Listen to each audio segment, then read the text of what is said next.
In raising these men to watch over mankind, we have bred a legion of Inhumans, whose sole purpose is to defend that which they no longer understand. Their duty borne with pride, their curse carried with grace. But let it never be forgotten what we have done to Caliban's finest sons. Unending imperial ambition has not bred warriors with the warm hearts of men, but angels with the cold hearts of weapons. No soul so changed will recover what was lost. No weapon so savage can be wielded without cost. The advisors, families, and confidants of the Primarchs of the Imperium are instrumental in their influence over the sons of the Emperor.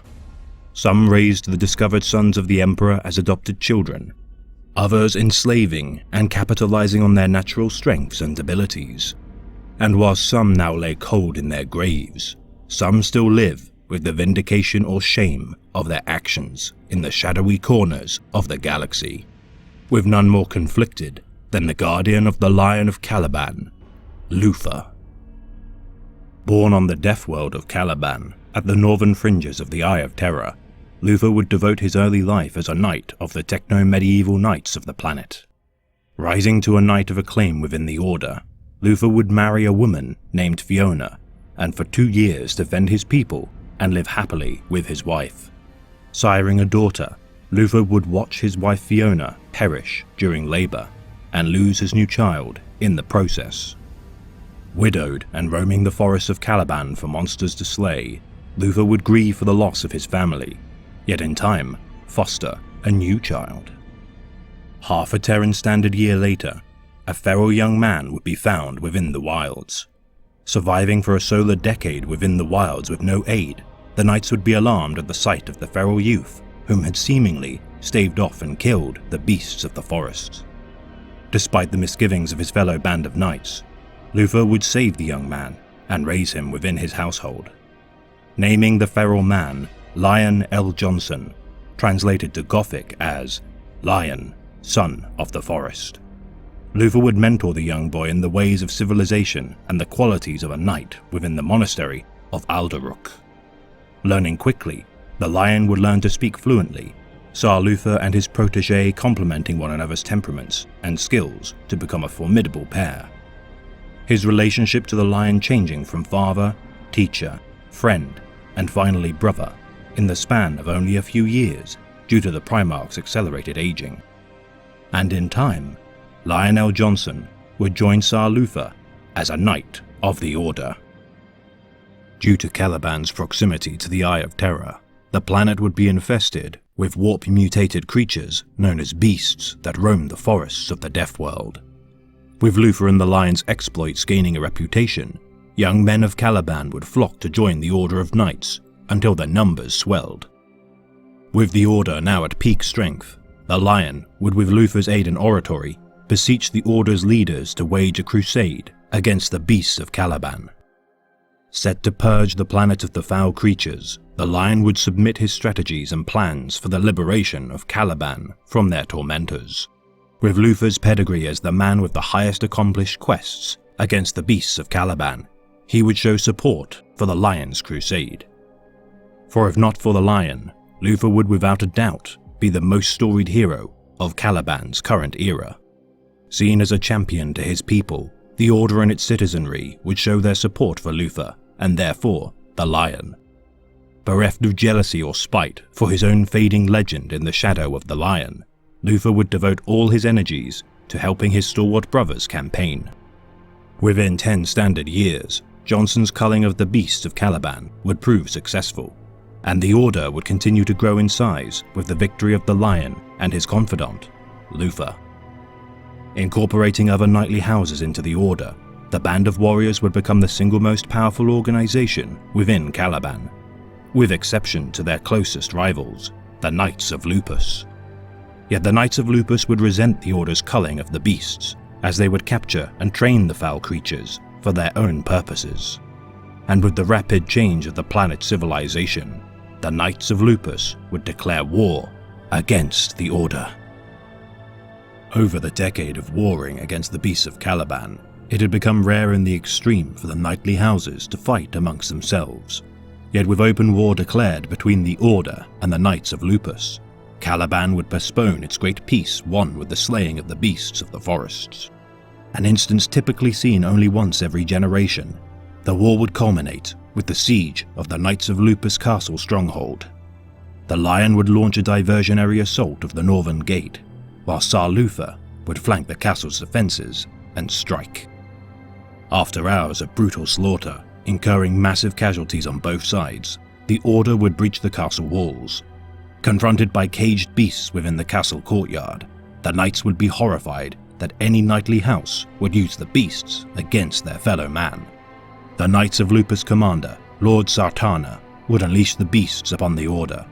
Caught in a bitter struggle to survive against the combined assortments of beasts, the battle would grow even bloodier with their fangs and claws added to the fray. Despite several losses, the Order would prevail, and with the Knights of Lupus retreating further into the castle, the Order would show no mercy in cutting down their number. With Lord Sartana ending his own life with his hunting blade, the Knights of Lupus would be decimated. Yet as the Knights of the Order rode back to Alderuk, the surviving men would chant glories and honors in the name of the Lion. For the first time in his life, Luthor would feel a faint twinge of jealousy, and within the subsequent days of toil, the Order would hunt the remaining beasts of the forest to near extinction, claiming fewer and fewer pelts and trophies of their hunts until the Lion's grand vision would be achieved. But Caliban would not be spared further changes, with the timely arrival of the Emperor of Mankind. The Astartes of the First Legion would make planetfall, and with their discovery of the Knights of Caliban, an audience would be made between the Emperor and his long-lost son. Feeling a deep connection between himself and his father, the Lion would swear fealty to the Emperor. Given command of the First Legion of the Adeptus Astartes, the Lion would become one of the most powerful beings in the galaxy. Incorporating his own knights into the First Legion, Caliban would once again be transformed by men not native to the planet's soil. At the behest of the Lion, the knightly orders would be disbanded, and aspirants would be drawn from the remnants to join the Legion. Such swift changes would be met with dissent by some within the Order, with some malcontents plotting to assassinate the Emperor. Thwarted by the Astartes, Caliban's populace would relinquish all rights to object, and the surface of Caliban would be transformed from forests into industrial factories and training grounds of the Imperium. Implanting the aspirants of the newly codified Dark Angels Legion, Luthor would be unable to undergo the gene seed implantations of the Astartes due to his age. This would be true of many Knights of the Order, and as such, Luthor and his senior brethren would instead undergo extensive surgical and biomechanical procedures as a compromise. Although not as potent as full gene seed implantation, Luthor would receive enhanced stamina, strength, and superhuman reflexes as a result of his procedures. Now inferior in scale and attributes in comparison to many of his junior knights that now loomed larger in their ceramite, Luthor's self-doubts and jealousy would take another small yet significant toll. Yet Luthor would remain as the second in command to the Lion, and as a result, the Dark Angels Legion. His position cemented due to his newly forged ideals of the Imperium and his own countless battle honors and accomplishments. Yet deep down, Luthor would be incapable of nurturing the slowly growing resentment within him, the man whom figuratively lived in the shadow of his Primarch, and literally lived in the shadow of his battle brothers.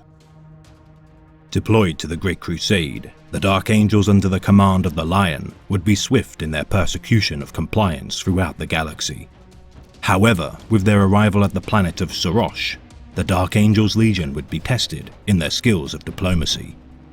Discovering the planet's governing bodies to worship false gods, the Lion would slay the planetary governor and hasten the planet's response to their intrusion. Unaware of his Primarch's actions, Luthor, alongside the former Knight and Librarian of the Dark Angels, Zahariel, would uncover an atomic weapon now smuggled aboard the Dark Angels' flagship, the Invincible Reason. Seeing an opportunity to assume command of the Legion, Luthor would confide in Zahariel that should the Lion perish, they would have no obstacles in reviving Caliban's glorious past and steering the planet to a brighter future. The dam of his pride bursting, Luthor would spill forth his resentment of the Lion and the ruination of his homeworld. Attempting to walk away from the weapon, Luthor's conscience would best him and resolve him to cast the device from the ship's embarkation deck. The bomb would detonate in the void of space, yet damage the flagship. The Lion's life would be saved. Quelling the planet of Sarosh for their treachery, Luthor's absence from the battle would be observed. With the Lion returning to the flagship, he would dispatch Luthor to return to Caliban in order to oversee the recruitment of new Astartes into the Legion. Alongside hundreds of Astartes who had been found wanting during the pacification of Sarosh, the Lion would deem them unfit to fight alongside him in the coming battles of the Crusade. Exiled to his homeworld, Luthor would stew in his bitterness and resentment of the Lion. He would have been the greatest hero in Caliban's history had it not been for the Lion. With almost the entirety of the Astartes returned to Caliban being natives to the planet, it would not escape Luthor's notice that the once proud Knights of the Order were being punished rather than the Legion's Terran-born battle brothers. Allying with their native-born leader, the Dark Angels of Caliban would conspire to preserve their homeworld and seek retribution against their Primarch. For 50 Terran years, Luthor would succeed in his training and recruitment of new Astartes into the Legion, yet Caliban would once more be plagued by the resurgence of the warp-mutated beasts that had once held dominion over the planet. Hearing of War Master Horus Lupercal's secession from the Imperium, Luthor would declare Caliban's independence from the conflict and abstain from pledging his forces to either side of the conflict. Yet with the Emperor's victory against the traitors and subsequent interring upon the Golden Throne, the Dark Angels under the command of Lionel Johnson would return one final time to Caliban. Upon their arrival, Luthor would strike. Enraged, the Lion would command his fleet to bombard the surface of his once homeworld and lead a strike force to confront his treacherous sons within the fortress monastery of Aldoruk. The Lion would find his fallen Astartes tainted by the ruinous powers. With Luthor now ascended to a champion of chaos, he would be a match to the Primarch after so many years living within his shadow. Matched in strength and martial prowess, Luthor would be wounded by the Lion, but still manage to mortally wound his former brother-in-arms. As the scales fell from his eyes and Luthor realized what he had done, he would be unable to end the life of his dearest friend. Caliban would be consumed by the warp, with the fallen Dark Angels escaping into the void. Yet Luthor would be captured and imprisoned within the remnants of Caliban's might, the Rock.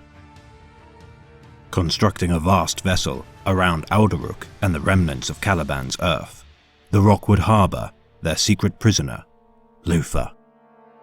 Concealing their homeworld's destruction from the wider Imperium, the Dark Angels would bear their Legion's shame. Imprisoned for 10 millennia, Luthor would be interrogated by the many Supreme Grand Masters of the Legion within his rune-warded stasis field. Descending into small bouts of deranged madness, Luthor would be used by the Legion as its dark oracle to divine both their shameful past and possible future. Extracting fragments of vital information from the husk of the once great knight, Luthor divulged fragments of information on the members of the fallen angels and the lost relics of the Legion.